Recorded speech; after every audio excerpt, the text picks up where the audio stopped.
Olá, povo de Deus, terça-feira, 5 de setembro de 2023, 22ª semana do Tempo Comum. Nossa reflexão de hoje é a partir de primeira carta de Paulo aos Tessalonicenses, capítulo 5, de 1 a 6, de 9 a 11, e Lucas 4, 31, 37. Quanto ao tempo e à hora, meus irmãos, não há por que vos escrever. Vós mesmos sabeis perfeitamente que o dia do Senhor virá como ladrão de noite. Quando as pessoas disserem paz e segurança, então de repente sobrevirá a destruição, como as dores de parto sobre a mulher grávida, e não poderão escapar. Mas vós, meus irmãos, não estáis nas trevas, de modo que esse dia vos surpreenda como um ladrão. Todos vós sois filhos da luz e filhos do dia.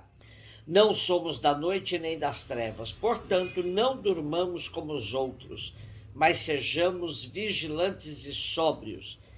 Deus não nos destinou para a ira, mas para alcançarmos a salvação por meio de nosso Senhor Jesus Cristo. Ele morreu por nós, para que, quer vigiando nesta vida, quer adormecidos na morte, alcancemos a vida junto dele. Por isso, exortai-vos e edificai-vos uns aos outros, como já costumais fazer. Esse texto de hoje faz parte do último capítulo da primeira carta de Paulo aos Tessalonicenses. Ele retoma o tema que perpassa toda a cartinha: vigilância. Quanto ao tempo e à hora, não há por que vos escrever. A imprevisibilidade da volta do Senhor era um assunto muito presente, pois havia vários grupos dizendo que seria muito próxima, outros já até tinham desanimado. Embora essa carta seja a primeira de Paulo por volta dos anos 51 da era cristã, o clima de desencanto devido à demora da volta do Senhor já se fazia sentir. A tão esperada parousia, ou seja, a segunda vinda do Senhor para a realização do julgamento final. Sabemos que a escatologia é o estudo das coisas últimas. É um discurso sobre o final da história da salvação, estudo da consumação da história ou dos tempos. É um setor da teologia que se compromete com a reflexão sobre um futuro da promessa da esperança cristã. A parousia, ou seja, a segunda vinda de nosso Senhor Jesus Cristo, está dentro do estudo da escatologia. Em grego, parousia significa presença ou vinda também. Emprega-se em sentido escatológico para expressar o retorno de Cristo no final dos tempos. E essa carta de Paulo é muito usada quando nos debruçamos ao estudo da escatologia e da parousia. Há quem se sirva desses textos bíblicos para colocar medo nas pessoas, mas a função deles é ajudar o cristão a relativizar o tempo presente em vista de um futuro prometido por nosso Senhor. Embora alegrando-se com as vitórias humanas sobre as suas múltiplas realizações, os cristãos nunca considerarão definitiva nenhuma época histórica, mas adotarão em relação a ela uma atitude crítica e de espera. Frente aos cristãos de Tessalônica que viviam como se o dia do juízo não existisse, Paulo os alerta e os exorta a não viverem como filhos das trevas. Os verdadeiros cristãos são filhos da luz e pessoas que conhecem o sentido e o fim deste mundo e vivem o presente na graça do Senhor, pois assim tal fim não os surpreenderá. Enquanto o fim não vem, exortai-vos e edificai-vos uns aos outros. Lucas 4, 31, 37. Jesus desceu a Cafarnaum, cidade da Galileia, e ali ensinava-os aos sábados. As pessoas ficavam admiradas com o seu ensinamento porque Jesus falava com autoridade. Na sinagoga havia um homem possuído pelo espírito de um demônio impuro que gritou em alta voz: O que queres de nós, Jesus Nazareno? Vieste para nos destruir? Eu sei quem tu és o Santo de Deus. E Jesus o ameaçou, dizendo: Cala-te, sai dele. Então o demônio lançou o homem no chão, saiu dele e não lhe fez mal nenhum. O espanto se apossou de todos e eles comentavam entre si: Que palavra é essa? Ele manda nos espíritos impuros com autoridade e poder e eles saem. E a fama de Jesus se espalhava em todos os lugares da redondeza.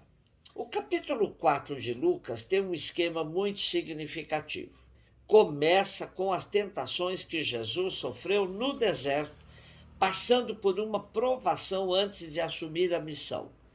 Depois, na Galiléia, exatamente onde se tinha criado, Nazaré, ele vai para a sinagoga e aí revela o seu programa, assumindo para si as palavras do profeta Isaías.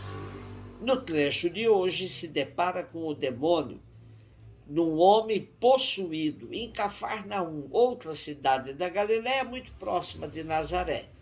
Depois, saindo da sinagoga, vai para a casa de Simão e aí cura sua sogra. Sua fama crescia e, ao pôr do sol, impôs as mãos sobre inúmeros enfermos e endemoninhados. Depois desse dia cheio, ao amanhecer, procurou um lugar despovoado, mas a multidão o encontrou e o quis segurar aí. Mas ele não se deixou reter, dizendo que tinha de continuar sua missão.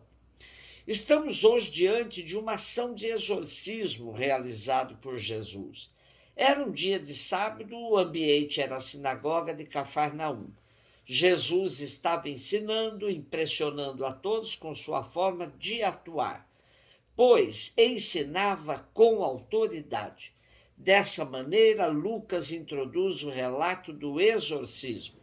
O que nos chama a atenção é a sabedoria do demônio, que reconhece Jesus como Santo de Deus. Porém, essa confissão saindo da boca do demônio não tem valor, pois só se baseia nas demonstrações do poder de Jesus. Não podemos ver nela a extraordinária significância de Jesus.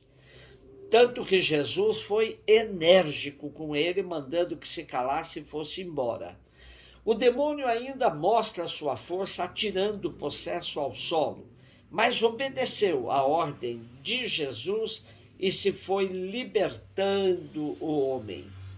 No nosso texto, o demônio é identificado com um espírito impuro. Isso é importante, pois a lei que vigorava era do impuro e do impuro. Com a libertação do homem, Jesus o livra da classificação de impuro e o torna apto a exercer a cidadania plena. Por fim, temos o espanto de todos na sinagoga e uma pergunta-chave: que palavra é essa? Aqui pode estar uma porta aberta para reconhecer a messianidade de Jesus. De fato, depois disso, a fama de Jesus se espalhava em todos os lugares da redondeza. Podemos hoje perguntar: o que significa expulsar um demônio hoje? Ao invés de ficarmos cultuando a prática de exorcismos, como é muito comum em alguns movimentos fundamentalistas, podemos aplicar essa prática de maneira contextualizada para os nossos tempos, pois Jesus nos disse: quem crê em mim fará as obras que eu faço e fará ainda maiores. Quem são os possuídos hoje? Como atuam os demônios nos nossos tempos? Conhecendo os evangelhos, tomamos consciência do que é entrar no seguimento de Jesus. Quais são suas obras, suas opções, seus métodos? Jesus anunciou o reino e este consiste na prática da justiça, na vivência do amor, na busca da igualdade. Ora, tudo o que se opõe ao reino é obra do maligno, que atua por meio de pessoas concretas.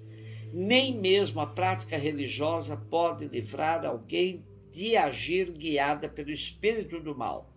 Também dizer que crê em Deus não basta, pois até os demônios o fazem. Exorcizar é resgatar a cidadania de tantos irmãos e irmãs marginalizados dos processos sociais, políticos, econômicos, religiosos e culturais. Para isso, precisamos nos organizar na defesa do direito de todos participarem das decisões que afetam suas vidas. Cada vez que uma pequena vitória acontece em favor dos pobres e descartados, é um demônio que foi calado e expulso da sociedade. Com a força de Deus, dada a nós pela vida, paixão, morte e ressurreição de Jesus, somos capazes, guiados pelo Espírito, de darmos continuidade à prática exorcista de Jesus, isto é, libertar todos os possessos, resgatando-lhes a plena cidadania. Um beijo no seu coração.